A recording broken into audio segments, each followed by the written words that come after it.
Don't be afraid to ask your friends for help, even if they're not trained. It's okay, just be patient, take your time with them, and make sure they feel like they're doing a good job. It's always important to have some extra hands on set. Also, if you have your friends helping you out, make sure you have food, and plenty of it. That's the best way to keep your set running.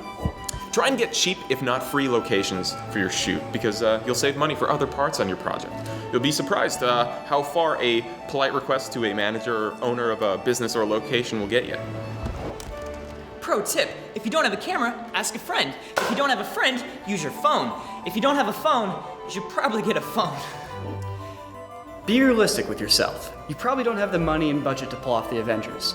But you do have what it takes to pull off a 1-minute long scene. Start simple, start basic, and finish what you start. That's how you progress and that's how you learn.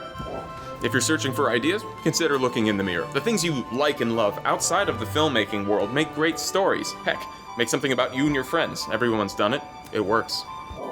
Listen to your gut. Experiment, try new ideas. Don't worry about whether or not they're good. It's important for you to find your voice artistically and creatively. And you're only going to do that if you don't worry about failure. So just start out doing things, making those experiments, and don't worry, just do it. At the end of every movie, there's a very long list of credits, but remember, it's possible to learn how to do all those roles yourself. So, consider that. Bye. Pro tip, stay organized. Your footage, your writing, your project files, all of that matters in the long run, and your future self will thank you for it.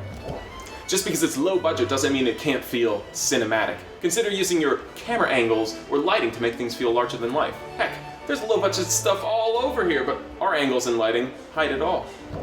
Bounce your ideas off of friends and family before you shoot it. Pay attention to their reactions. Do they get bored in certain areas? Do they get confused in others? Do you yourself have trouble trying to explain what's happening in a certain section? This is a great way to refine your story and your execution before you actually have to go shoot it. Pro tip, try to get as many people to watch your edits as possible. You'll never know what they catch that you might have missed. More eyeballs never hurts. Listen, you are always going to find things that you can improve on and make better, but it comes to a point where you just need to finish and move on. The best way to improve your skills is by making more and more content, iterating, just practicing and making more stuff. So just never stop learning and never stop making content.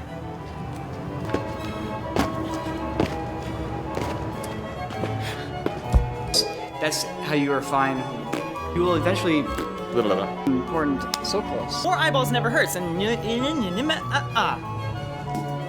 Higher.